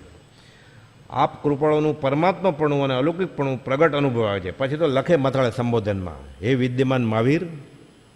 પણ આ કાળે મોક્ષ તો ન હોય ને. અંબાલાલભાઈ તો થાનકવાદી સંપ્રદાયના પાઠશાળા ચલાવતા હતા, આગમના અભ્યાસી. કુપાલદેવ નહોતો મળે ત્યારે લિખિતનમાં લખે નીચે, આપના ચરમ શરીરની આરોગ્યતા ઈચ્છું છું. આપણે વાંચ્યું ચરમ શરીર હોય આ કાળમાં? અંબાલાલભાઈનો વિકલ્પ નથી, લખે છે આપના ચરમ શરીરની આરોગ્યતા ઈચ્છતો અંબાલાલ, તમારા દાસનો દાસ. હમણાં આવે છે આગળ. આ બધા પત્રો અંબાલાલભાઈના અક્ષરવાળા પત્રો છે. એ તો આગમના અભ્યાસી હતા, આપણે જેમ ઉપલક નહોતું, બધું જાણતા હતા. જન્મે થાનકવાસી હતા, બધા 45 આગમના અભ્યાસી હતા. મૂર્તિ પૂજાના બધા કરવી જ જોઈએ પૂજા. કંકાવટી સાથીઓ લઈને તૈયાર રાખ્યો. કુપાલદેવ બહાર ગયેલા એટલે નડિયાદ. કુપાલદેવ પાછા, અંબાલાલ નાટક હટાવો અહીંયાથી. કુપાલદેવની પૂજા કરવાના તૈયારી હતી એને. તો કુપાલદેવને ખબર પડી ગઈ આ બધું સીધું સામાન, બધા કંકાવટી, ચોખા અને કપડું પગલાં કરવા માટે, કંકુના પગલાં માટે. અંબાલાલ આ નાટક નહીં જોઈએ, હટાવો. તરત આજ્ઞા મૂકી દીધું બાજુમાં. એટલે પૂરા અભ્યાસી હતા આગમના. મથાળે વર્તમાન મહાવીર લખે, નીચે લખે તમારા ચરમ શરીરની આરોગ્યતા ઈચ્છું છું. લખે છે આપ કૃપાળુનું પરમાત્માપણું અને અલૌકિકપણું. એટલે પરમાત્માપણું કહેવા માટે નહીં, આપણે જેને ભગવાન કહીએ છીએ એ ભગવાનની વાત છે. સહજ આત્મ સ્વરૂપ, શુદ્ધ સહજ આત્મ સ્વરૂપ. ઓમ નમઃ સિદ્ધેભ્ય. એ શરીર છે તો સાકાર પરમાત્મા, શરીર નથી તો નિરાકાર પરમાત્મા, આકાશી ભગવાન. અને અલૌકિકપણું પ્રગટ અનુભવ આપે છે. જેમ કોઈ સમુદ્રમાં પડેલી વસ્તુ નીચે ઉતરીને શોધીને આપે, એમ મારો આત્મા ભવસાગરમાં ખોવાઈ ગયેલો તમે ગોતીને મને હાથમાં આપ્યો કે આ લે તારી વસ્તુ. હું કેવી રીતે મરજીઓ થઈને ગોતું, તમે ગોતીને આપ્યો. તેમ આપે આ દુષ્ટના અનેક દોષો મૂળમાંથી કાઢીને આ પામરના હાથમાં આપ્યા છે કે આ તારા ગુના છે. હું તો દોષ અનંતનું ભાજન છું કરુણા. એકવાર વિષદુઆ થાય એટલે સમ્યક દર્શન થાય, પ્રતિક્રમણ થઈ જાય. એકવાર યમ નિયમ થાય એટલે બધી જડ ભાવે ક્રિયા કરેલી બધી નીકળી જાય, પ્રાયશ્ચિત થઈ જાય. દીક્ષા ભિક્ષા બધી લીધેલી ભૂતકાળમાં એનું પ્રાયશ્ચિત થઈ જાય. પછી જે સાધન કરેલા અને હાથે કામે નહોતા લાગ્યા એ બધા કામે લાગી જાય. પછી સમય માત્રમાં જાત્યંતર થઈ જાય. પછી અનંતકાળનું અજ્ઞાન સમય માત્રમાં જાત્યંતર થઈ જાય અને ભવ નિવૃત્ત રૂપ થઈ જાય. પછી એટલે કહે છે આ દુષ્ટના અનેક દોષો મૂળમાંથી કાઢીને આ પામરના હાથમાં પ્રગટપણે બતાવ્યા. આ દુષ્ટના પણ એ જાણવામાં નહોતા, પણ તમે બતાવ્યા. આ મહત ઉપકારનો બદલો આ અનાથ સી રીતે વાળી શકે? હું કોને પૂછું તમારો બદલો વાળવાનો? શું પ્રભુ ચરણ કને ધરું? આત્માથી સવીન તે તો પ્રભુએ આપ્યો, હવે કરવું શું? હવે વર્તું ચરણાધીન. લખે છે અનંતકાળ આપ કૃપાળુના દાસનો દાસ થઈને રહો તો પણ એક અલ્પ માત્ર છે, બદલો વળે નહીં કંઈ. ભવ તું ચરણ કી સેવા, હું તો માગું છું દેવાથી દેવા. આ અંબાલાલભાઈને પ્રતીત થઈ. આપણે મોક્ષે જવું છે, અંબાલાલ મોક્ષે ન જવું, તમારે નોકર થવું છે આગલા ભવે. વ્રજ વાલું રે વેંકુટ નથી જવું, ત્યાં કાનકોર ક્યાંથી લઉં? મારે અહીંયા જ રહેવું, તમારો નોકર થવા. તમારી શેરીમાં હું દફન થાવ ને તમે ત્યાંથી નીકળો તો તમારો ચરણ સ્પર્શ તો થાય. તમારા ઘરે ઝાડુ કાઢવાવાળી થાવ તો ક્યારેક તમે ચાલતા હો ને ક્યાંક ભટકાઈ જાઓ તો મને ચરણ રથ તો મળે, અડે, તમારો સ્પર્શ તો થાય. તો શિલામાંથી પછી અલ્યા થાય ને. આ માગે છે અનંતકાળ સુધી તમારા દાસનો દાસ થઈને રહું તો પણ એ અલ્પ માત્ર છે. મારા શરીરના ચામડાના જોડા સીવડાવું તોય ઓછું છે. આવા બધા પત્રો લખે અંબાલાલભાઈ. સાધન સંપન્ન, આગમના અભ્યાસી, પાંચમાં પૂછાય એવા શ્રીમંત ને ધીમંત. તોય કુપાલદેવ એને ખીજાય પાછા, ગદલા ઉઠાવો જાઓ. આમ હાથ ખાલી કરતા હતા એટલે મોતને વાળ હજામ આવ્યો. કુપાલદેવને તો વાળ ને બધું કાપવા માટે બોલાવેલો કે ઓલા બેઠા છે ને એને મૂછ બૂછ બધું ઉડાવી દીધું. અંબાલાલભાઈ પૂછતા નથી, હજામને પૂછે જ ખાલી તો મને સાહેબજીએ કહ્યું એટલે મેં કર્યું છે. ખાલી અંબાલાલભાઈને ટેવ હતી આમ હાથ રાખવાની, વાળ દેવાની. આવો એ વખતે તો મુંડાવે એટલે કોઈ ગુજરી ગયું હોય ત્યારે મુંડાને મૂછ કાઢી નાખવાની હોય. એટલે ગોપાલદોની મૂછ છે જ ને, જુઠાભાઈને, સૌભાગભાઈને બધાને કેવડી મોટી મોટી મૂછ છે. ભગવાનને ન હોય, કેમ કે એ શિલ્પકારની કલ્પના છે. તે જંગલમાં કોણ દાઢી કરતો હશે? લોચ કરવાનો ટાઈમ હોય, પ્રભુ સુધી નહોતો ટાઈમ લોચ કરવાનો. અંબાલાભાઈને મૂંડી દીધા, બોલ્યા નથી, હરફ નથી ઉચ્ચારી કે તમે આ શું કર્યું, તમે મુંબઈ જાશો, હું પેઢી ઉપર મોઢું શું બતાવીશ મારું. બધા પૂછે ને કોણ ગુજરી ગયું છે, ત્યારે એવું હતું, માથે ફાળ્યું હોય ને મૂછ કાઢી એટલે તરત જ કે કોણ રામ થયા એમ પૂછે. કે મગન બાપા વાત કરતા કે આ પહેલો સવાલ આ હોય કે મૂછ કાઢે એટલે. આટલો વિનય ગુણ હતો એનામાં. એટલે પછી બધું પ્રગટે સહેજે સહેજે. આ વિનય ગુણ આવે એવો પર પ્રેમ પ્રવાહ બળે એટલે બધા આગમ ભેદ આવી જાય અંદર, આત્મસિદ્ધિ થઈ જાય. પછી બિંદુમાં સિંધુ 11મી ગાથા આવે છે ને, જે પ્રત્યક્ષ સદગુરુ સમ નહીં પરોક્ષ જીન ઉપકાર, એવો લક્ષ્ય થયા વિના ઉગે ન આત્મવિચાર, એનો અર્થ કર્યો છે અંબાલાલભાઈ. અને પછી કુપોલદોને મોકલે છે. આખો આ અર્થ સત્સંગ સંજીવનીમાં છે કે મને આ ગાથાનો અર્થ આમ સમજાય છે, એમ કુપોલદોને મોકલે છે મુંબઈ પેઢી ઉપર. લખે છે આમ તો ઘણી ગાથાના અર્થ કર્યા છે, આત્મસિદ્ધિ ગાથાની ગાથાઓનો અર્થ કરેલા છે, તેઓના હસ્તાક્ષરમાં પણ છે અત્યારે સુબોધક પુસ્તક શાળામાં. એટલે છે. પરમ કુપોલદોને તપાસ અર્થે મોકલાવ્યા. તેઓએ પરમ કુપોલદ પર કેવી શ્રદ્ધા હતી તે તેઓએ કરેલ આત્મસિદ્ધિ ગાથા 11મી આ પ્રત્યક્ષ સદગુરુ સમને પરોક્ષ ઉપકાર, એ ગાથાનો અર્થ શું કર્યો છે અંબાલાલભાઈ. એટલે આપણને આત્મસિદ્ધિ ઉપર કેવા ભાવ આવવા જોઈએ. લખે છે પૂર્વે ઋષભાદી તીર્થંકર ભગવાન થઈ ગયા, તે વર્તમાને પરોક્ષ છે. અનંત 24 થઈ ગઈ. બધા નમનને યોગ્ય છે. નમો જીર્ણાણમ જી અભયાણમ, ઓમ નમઃ સિદ્ધેભ્ય. ના નથી. તીર્થંકર પોતે પણ દીક્ષા લે, માથે ગુરુ ન હોય એટલે ઈશાન ખૂણામાં ઓમ નમઃ સિદ્ધેભ્ય કહીને દીક્ષા લે. એટલે પૂજનીય જ છે, પણ નિરાકાર છે. અગમ અગોચર નિરંજન નિરાકાર છે. દેખાય એમ નથી, ઓળખાય એમ નથી. જ્યાં સુધી પોતાને 7મા ગુણથાને કે ઉપર ન ચડે ત્યાં સુધી ખબર ન પડે. કાલે વાત આવેલી ને, પહેલો ચોથું, ચોથો સાતમો, સાતમું પછી આગળ. આ નિયમ છે. એટલે કે જે પૂર્વે ઋષભાદી જીન થયા છે તે વર્તમાને પરોક્ષ છે. તેઓના વચનનો આશય જીવ પોતાની કલ્પના અનુસાર સમજે. હું જે કુળમાં જન્મ્યો એ પ્રમાણે કરું. એટલે પછી હું બુક લખું કે સામાયિક કરી અને મોપતિ વગર તો નરકે જાય તું, હું એમ લખું. પછી મોપત નથી વાપરતા એ બીજું લખે. પછી એક દોરો હોય ત્યાં સુધી જ્ઞાન ન થાય, કોઈક ત્રીજું લખે. તો ત્યાં જ અટકી જાય ને આપણે. 30-35 થાક્યો પછી શરૂ કર્યું ખાલી મંદિરમાં આવવાનું એણે 40 વર્ષે. હવે 2-5 વર્ષ બાકી હોય ત્યારે નક્કી કેમ થાય પછી કે શું સાચું છે.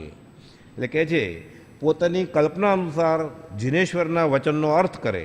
શાસ્ત્ર તેને રોકી ન શકે કાંઈ. શાસ્ત્રમાં માર્ગ કયો છે, મર્મ સત્પુરુષના હૃદયમાં છે. એ સમયસરની ગાથાનો અર્થ, એ ગોમટસરની ગાથાનો અર્થ, એ થાણંગસરની ગાથાનો કુપોલદેવ કરે. એ લક્ષ્ય અર્થ થાય, સત્પુરુષના લક્ષ્ય તો બરાબર. અને જીનનું સ્વરૂપ જીવને કલ્પિત જેવું પોતાને સમજાય છે. એ પછી ખબર પડી જાય. અશોક વૃક્ષ હોય, ચામર વિંજાતા હોય, દેવલોકો હોય, અપ્સરા નાચતી હોય, જીનેશ્વર સમોવસ્ત્રણ હોય. કુપોલદેવ બધું હમણાં ગાયું ને, મતાર્થીના લક્ષણમાં લખ્યું જાતો બધું. સમોવસ્ત્રણ જે જીન દેહે પ્રમાણ અને સમોવસ્ત્રણ આદિ સિદ્ધિ ન હોય એમ નહીં. કુપોલદેવ પૂર્ણ આત્મ સ્વરૂપ પાસે ન હોય તો બીજે ક્યાં હોય? એટલે હોય પણ ન પણ હોય. એટલે કુપોલદેવને આ સમોવસ્ત્રણ ને જીન દેહ પ્રમાણ તો મતાર્થીના લક્ષણમાં મૂક્યું છે કુપોલદેવે, કે જેને આપણે જૈન શ્રુત જ્ઞાન સમજીએ છીએ. આપણે વર્ણન સમજીએ જીનનું, રોકી રહેની બુદ્ધિ. આ તો મતાર્થીના લક્ષણ છે. પછી ગાતા હોય ત્યારે આપણો ઉપયોગ ન હોય કાંઈ, કે આપણે શું ગાઈએ છીએ. એટલે કુપોલદેવ ઉપદેશ એમ કહે લાખ સમોવસ્ત્રણ હોય અને જ્ઞાન ન થાય તો કલ્યાણ થાય નહીં તારું. અને એક કોઈ સમોવસ્ત્રણ ન હોય. હરિસભવનમાં ક્યાં સમોવસ્ત્રણ હતું? કુર્મપુત્ર કેવળીને જૈન શાસ્ત્રમાં દાખલો છે, ગૃહસ્થવાસમાં મા બાપની સેવા કરતા હતા અને કેવળીને થયેલું. 6 મહિના સુધી અન્ય ક્ષેત્રે પૂછે છે કે ભરત ક્ષેત્રમાં કોઈ કેવળી છે? તો કે કુર્મપુત્ર નામના કેવળી ઘરે છે, મા બાપની સેવા કરે છે. તો કે પણ કેવળીને થઈ ગયું ને ઘરમાં બેઠા છે, તો સર્વસંગ પરિત્યાગ જગતનું કલ્યાણ ક્યારે કરશે? કે ભગવાન કે તમે જાઓ ત્યારે 2 મુનિ આવે છે લબ્ધિ ફોરવીને અને કહે છે ત્રણેય જણા સાથે, એ બેને કેવળ જ્ઞાન થઈ ગયું સાથે, ત્રણેય કેવળી બહાર નીકળે પછી. આવા બધા દાખલા છે શાસ્ત્રોમાં તો. એટલે ગૃહસ્થમાં કેવળ જ્ઞાન ન થાય એવું નથી, છે પણ છાશવારે ન થાય કાંઈ. છાશવારે સમકીતે ન થાય, છાશવારે ગુરુજીએ ન હોય. પણ આ કાળમાં તો જેટલા શિષ્ય છે, પછી શિષ્યને જગ્યા ન મળે તો એ ગુરુ થઈ જાય. પછી પરમ દિવસે વાત આવેલી ને, શિષ્ય કહે છે મને ચેલો બનાવો, તો તું લાયક નથી, તો કે તમે કયો એ કરું, લાયક જ કેળું, મને સમય આપો ને આજ્ઞા આપો. તો કહી દીધું તું લાયક નથી, તો ગુરુજી બનાવો, તો કે આવી જા. એટલે ગુરુજી થવું સૌ સહેલું છે. યશુજી મહારાજ કહે છે કે જેણે નરકે જવું હોય એને રાજકારણમાં પ્રવેશ કરવો, અને જેને ઉતાવળ હોય એને ધર્મના ગુરુ થઈ જવું, કે જલ્દી નરકે જવાશે.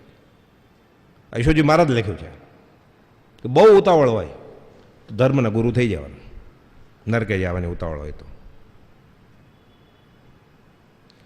લખે છે પૂર્વે ઋષભાદી જીન થયા છે તે વર્તમાને પરોક્ષ છે. તેઓના વચનનો આશય જેવું પોતાની કલ્પના અનુસાર સમજે તેને શાસ્ત્ર રોકી શકે નહીં.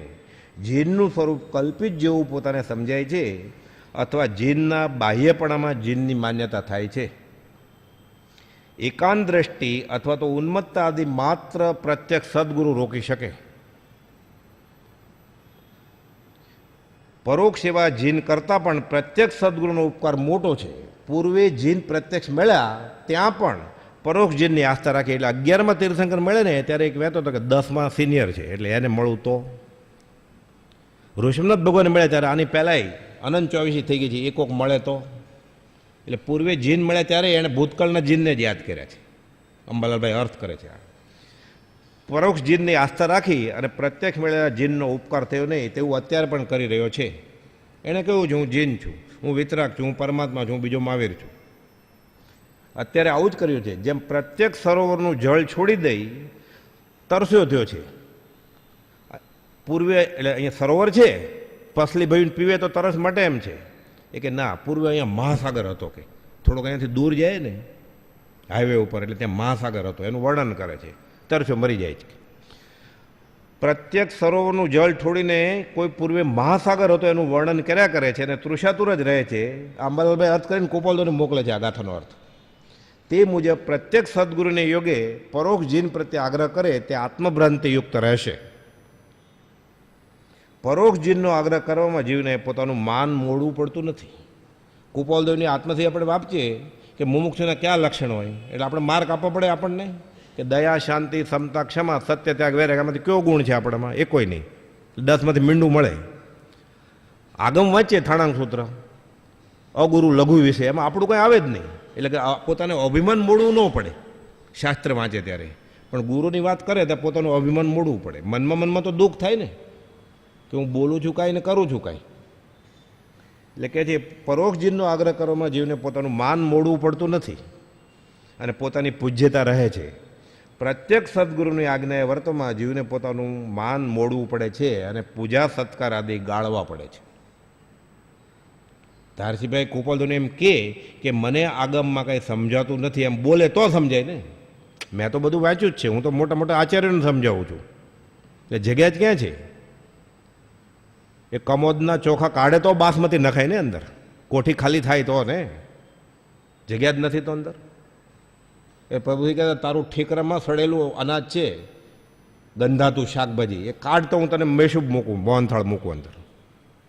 નહીં તો કેમાં લઈશ? તારું ઠીબરું લાવ્યો તો નથી. પછી કહેતો શું લેવા આવ્યા છો? આત્મજ્ઞાન. વાસણ લાવ્યા છો? પાત્ર વિના વસ્તુ ન રહે. પાત્રે એનો અર્થ કરતા સાદી ભાષામાં ત્યાં પાત્રને એવું બધું અક્ષર જ્ઞાન જ ન હોય એને શું સમજાય? એવું બધું નવ વાળ ને એવું બધું સમજાય. ને પછી કહેતા ભમશેર્યું લ્યો, એટલે બ્રહ્મચર્યનું વ્રત લ્યો, એમ ભમશેર્યું. ચોથું વ્રત કે ને એટલે ચોથા આરાની બાધા આપો એટલે પ્રભુજી આપતા. એમ કહેતા નહીં કે આ ચોથો આરો નહીં, પણ ચોથું વ્રત પાડે તો ચોથો આરો જ થઈ ગયો ને. એને પછી કોઈને ખુલાસા કરતા જ નહીં. આ ભમશેર્યું લ્યો, ચોથા આરાની બાધા લઈ લે. આપી છે કેટલાને, ખુલાસો નથી કરતા કે આ ભમશેર્યું ન કહેવાય, બ્રહ્મચર્ય કહેવાય. બ્રહ્મચર્ય એટલે બ્રહ્મ વત્તાચર્ય, આત્મામાં ચર્યા. અંદર પોલાળ્યું હોય સાવ, આખો મહાનિબંધ લખ્યો હોય બ્રહ્મચર્ય ઉપર. 90માંથી એક કોઈ વાળ એની સલામત ન હોય. એટલે લખે છે કે પ્રત્યક્ષ સદગુરુ ની આજ્ઞાએ વર્તનમાં જીવને પોતાનું માન મોડવું પડે છે અને પૂજા સત્કાર આદિ ગાળવા પડે છે. આ ઠેકાણે જિનેશ્વરનું ન્યૂનપણું કહેવાનો હેતુ નથી. અહીં જે પ્રત્યક્ષ સદગુરુને નહીં આરાધવા રૂપ માન વર્તે છે જીવને, અવ્યક્ત અશ્રદ્ધા છે. વ્યક્તમાં તો બતાવે છે શ્રદ્ધા છે, મનમાં તો છે જ અવ્યક્ત અશ્રદ્ધા. માન વર્તે તે જે આત્માને રોકનાર છે અને તે જ આ ગાથાનો મર્મ છે. કોઈ પ્રગટ કારણને અવલંબીને 504માં કુપાલદેવ લખ્યું છે ને, પરોક્ષ ચાલ્યા આવતા એવા સર્વજ્ઞ પુરુષને માત્ર સમકીતી તરીકે ઓળખે તો જીવને આત્મા સંબંધી મહৎ ફળ છે, અને નહીં તો સર્વજ્ઞને સર્વજ્ઞ કહેવાનું પણ આત્મા પ્રત્યે ફળ નથી. એ કવિ હતા, એ શીઘ્ર કવિ હતા, એ જ્યોતિષ હતા, એ શતાવધાન કરતા હતા, એને યાદશક્તિ બહુ હતી. એ અમારા સગામાં થતા હતા, અમારા ગામના હતા, પતી ગયું. આ બધું મિથ્યાત્વના ખાતામાં આવે. અંશે ઓળખાણ થયું હોય તો શાસ્ત્રમાંના અર્થ કરેલા છે પ્રભુજીએ કે આ સંકિત મોહિનીના ખાતામાં આવે વધુમાં વધુ. એટલે સમ્યકત્વને બાદ કરાવવા. એ ભગવાન હતા એ કયો પછી સત્પુરુષમાં પરમેશ્વર બુદ્ધિ અને પરમ ધર્મ કયો છે. અહીં આપણે તો પરમેશ્વરમાં પરમેશ્વર બુદ્ધિ કરવાની છે. જે પરમેશ્વર જે કહ્યું કોણે? એણે પોતે.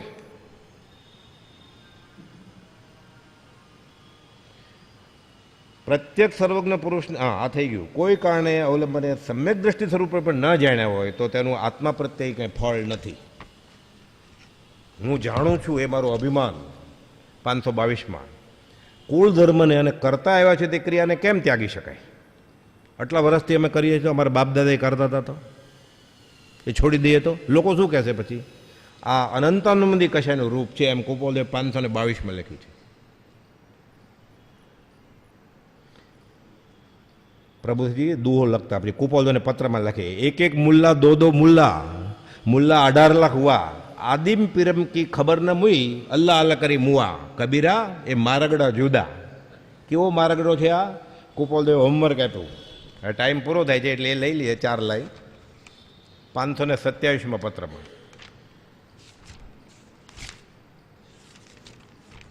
એટલે આત્મસિદ્ધિ શું છે એ થાય આપણને. કે છે શ્રી મહાવીર સ્વામીથી હાલનું જૈન શાસન પ્રવર્ત્યું છે. તમને મને બધાને ખબર છે, 24 ચરમ તીર્થપતિ ભગવાન મહાવીરનું. પછી ખબર પડશે કે આ 5મા છેલ્લા દિવસ સુધી શ્રીમદ રાજચંદ્રનું શાસન છે. કેમ? એણે લખ્યું 398, જે કોઈ જોઈનું કલ્યાણ વર્તમાનમાં પણ થવું સર્જિત છે એ અમ થકી. તો અમે બીજા મહાવીર જ છે ને, તો પહેલાં મહાવીર બધું એક જ છે. અનંત મહાવીર થાય, અનંત મહાવીર થઈ ગયા છે. આ કાળમાં મહાવીર થાય પછી આ બીજા થયા, હજી ત્રીજા થાય, અનંત થશે. આ તો પ્રવાહ છે, કરવાળાની ધાર તૂટે નહીં. સંસાર છે તો મોક્ષ છે જ. શ્રી મહાવીર સ્વામીથી હાલ જૈનનું શાસન પ્રવર્ત્યું તેઓ વધારે ઉપકારી કે પ્રત્યક્ષ હિતમાં પ્રેરનાર અને અહિતથી નિવારનાર એવા અધ્યાત્મ મૂર્તિ સદગુરુ શ્રીમદ રાજચંદ્ર વધારે ઉપકારી? આનો જવાબ ભારે થઈ પડે ને દેવો અત્યારે ઊભા થઈને બોલવું હોય તો. આપણે જવાબ જોતો નથી. કુપાલદેવ સૌભાગભાઈને, ડુંગરસિંહ ગોશળે, લહેરાભાઈને હોમ લેસન આપ્યું છે કે આનો જવાબ આપો મને. આ પ્રશ્ન માકુભાઈ તરફથી છે. ઘણા ડાયા હતા માકુભાઈ. આ વાત આવેલી ને, એને શાસ્ત્રનું અભિમાન બહુ હતું, મેં આટલું વાંચ્યું છે એટલે આત્મસિદ્ધિ કે અમે એને મોકલીએ છીએ કે આગમ 1.5 કલાકમાં અમે ઠાલવી શકીએ. એટલે રંગૂન મોકલી આત્મસિદ્ધિ કે એને રંગૂન મોકલો, પોસ્ટ કરો, ત્યાં વાંચે બેઠા બેઠા. માકુભાઈ એટલે માણેકચંદ ગેલાભાઈ. માકુભાઈ તરફથી આ પ્રશ્ન છે. અત્ર એટલો વિચાર રહે છે કે મહાવીર સ્વામી સર્વજ્ઞ છે, પૂર્ણ જ્ઞાની છે, અને પ્રત્યક્ષ પુરુષ આત્મજ્ઞ સમ્યક દ્રષ્ટિ છે. ગોપાલદેવ પોતાની વાત નથી કરતા, ખાલી સમ્યક દ્રષ્ટિ ગુરુ હોય તોય આત્મા અનુભવી હોય એવા. પોતે તો મહાવીર છે એમ એણે 20માં લખી નાખ્યું, 27માં લખી નાખ્યું, હું સર્વ પ્રકાર સર્વજ્ઞ છું. અર્થાત મહાવીર સ્વામી વિશેષ ગુણ સ્થાનકે વર્તા એવા હતા. મહાવીર સ્વામીની પ્રતિમાની વર્તમાનમાં ભક્તિ કરે તેટલા જ ભાવથી પ્રત્યક્ષ સદગુરુની ભક્તિ કરે. પ્રત્યક્ષનો અર્થ કાલે આવેલો કે જેને આત્મા હાંસલ થયો છે એ કર્મ નથી થશે. ભગવાન મહાવીરની પ્રતિમા એ શિલ્પકારની કલ્પના છે. બધા તીર્થંકરની મૂર્તિ જોઈએ આપણે, કેવી તંદુરસ્ત લાગે બધા. એમ પાછું શાસ્ત્રમાં એમ હોય કે 30 દિવસના અપવાસ હતા ને પછી દેહ છોડ્યો, તો ગલગોટા જેવા ગાલ હોય. એ શિલ્પની કલ્પના છે. તો કુપાલદેવ આ જ રેખામાં હતા. કહેલું ચોપાટીની રેતીમાં ત્રિભુવનભાઈ માણેકચંદને છેલ્લે વીર પ્રભુનું શરીર આવું હતું. પાથળા દેખાતા હતા. અને નડિયાદ અવડ કૂવો આવ્યો. વર્ધમાન મહાવીર સ્વામી આટલા લાંબા હતા, 6 ફૂટ, અને આવા અવડ કૂવા પાસે ધ્યાન ધરીને બેસતા, અને એની કાયા આવી કૃશ થઈ ગયેલી. છગન નાનજીને કહ્યું છે, લલ્લુ ઝવેરને કહ્યું છે, મુંબઈમાં ચોપાટીની રીતિમાં ત્રિભુવન માણેકચંદને કહ્યું છે. આ જ રેખામાં ગોપાલદેવ હતા. એટલે પ્રતીતિનું કારણ થાય ને આપણે. એટલે અહીંયા જીનના ન્યૂનપણાની વાત જ નથી, કેમ કે 400 જીનેશ્વરે એમ જ કહ્યું છે કે જ્યાં સુધી સત્પુરુષને તું નહીં ઓળખ ત્યાં સુધી સજ આત્મ સ્વરૂપને કેવી રીતે ઓળખીશ તું. ગોપાલદેવ નમસ્કાર કરે છે ને તીર્થંકરને. પહેલો નમસ્કાર એના માર્ગબોધને નમસ્કાર કરું 436માં. બીજો નમસ્કાર ઉદ્દેશ વચનને નમસ્કાર કર્યું. એ જ કહેવાનો જેનો ઉદ્દેશ છે શું કે અનંતકાળના પરિભ્રમણમાં અનંત જપ તપ ક્રિયા બધું કર્યું, યોગની ક્રિયા કરી, ઘર છોડ્યું, પણ આત્મા ઓળખાણો નથી, જીવનું સ્વરૂપ ઓળખાણું નથી. એ સહજે ઓળખાય એવો જે માર્ગબોધ કર્યો એ તીર્થંકરને નમસ્કાર. કેવો માર્ગબોધ કર્યો? જેને ઓળખ્યું, જેને ઓળખ. એ તીર્થંકરની આ જ આજ્ઞા છે. એટલે આપણે શ્રીમદ રાજચંદ્રને પૂજીએ એમાં ભગવાન મહાવીર અને અનંત ચોવીસે રાજી થાય, કેમ કે એની આજ્ઞા માનીએ છીએ આપણે. એટલે આશાત્મક નથી થતી, એને પ્રસન્ન કરીએ છીએ આપણે. એટલે અનંત ચોવીસમાંથી એક જ જીનેશ્વર પ્રસન્ન થશે આપણા ઉપર, તોય સંકિતને મોક્ષ થઈ જાય. તો અનંત ચોવીસી પ્રસન્ન થશે આપણે ગોપાલદેવને માનશું તો. કેમ કે તીર્થંકર જીનેશ્વર ભગવાનની આજ્ઞા છે કે મને નહીં સત્પુરુષને વળાવે. એ અહીંયા હતા ત્યારે એને વળગવાનું હતું, પણ ત્યારે એને પહેલાંના તીર્થંકરને ગોતતો હતો. એ અત્યારે આ જ કરે છે. આ ગાથાનો અર્થ કરી અંબાલાલભાઈએ ગોપાલદેવને મોકલ્યો. પછી આ પત્ર સૌભાગભાઈને એના લખે છે, મહાવીર સ્વામીની પ્રતિમાની વર્તમાનમાં ભક્તિ કરે તેટલા જ ભાવથી પ્રત્યેક સદગુરુની ભક્તિ કરે, એ બેમાં હિતયોગ્ય વિશેષ કોણ કહેવા યોગ્ય છે? તેનો ઉત્તર તમે બંને વિચારી સવિસ્તર લખજો. કોણ બંને? એટલે સૌભાગભાઈ અને ડુંગરસિંહ ગોસળિયા, અરે લહેરાભાઈ મગનભાઈ બધા હતા. સૌભાગભાઈ જવાબ લખે છે પછી કે મને શાસ્ત્રનું જ્ઞાન નથી, પણ હું મારી મતિ પ્રમાણે લખું છું. તમે તમારી ભાષામાં લખો અને અંબાલાલને ખંભાત મોકલો તો ચોપડીમાં છપાય, એટલે વચનામૃતમાં છપાય. હું તમને સલાહ આપવા યોગ્ય નથી. પછી લખે છે, જીવને અનંતકાળથી પરોક્ષ ચાલ્યા આવતા જ્ઞાનીને માનવા અને પ્રત્યેક જ્ઞાન ન માનવા, આ અનંતાનુબંધી કશાયની વ્યાખ્યા છે. આ મારી સમજણ છે. હું લહેરાને સમજાવું છું, ગોશાળાને સમજાવું છું. ગોશાળીઓ હજી કહે છે, બીજી વાત લાવે છે, તમે એને ઊંચી પાયરીએ ચડાવજો. અને મને આ મૂકતા ન આવડે ભાષામાં, તમે યોગ્ય ભાષા લખી અને અંબાલાલને મોકલો, એટલે ચોપડીમાં છપાય. કે ફરી વાર શું કીધું કે જીવને અનંતકાળથી રખડવાનું કેમ થયું છે? કે આખો પત્ર લેવાનો હતો, પણ હવે ટાઈમ નથી. કે પ્રત્યક્ષ ચાલ્યા આવતા જ્ઞાની, પરોક્ષ ચાલ્યા આવતા જ્ઞાનીને માનવા અને પ્રત્યક્ષમાં જ્ઞાનીઓને ન માનવા, અને જ્યાં સુધી જીવની આવીને આવી બુદ્ધિ રહેશે ત્યાં સુધી જીવના જન્મ મરણ ટળશે નહીં, એવું મને છે. હું લહેરાને ગોશાળાને સમજાવું છું. તમે ક્યાંક લખો પાછા અને ફરીને એને ઊંચી પાયરીએ ચડાવો તો કામ થાય. આ આત્મસિદ્ધિ. હવે અવસરે લેશું સાંજે. સહજાત્મ સ્વરૂપ પરમ ગુરુ.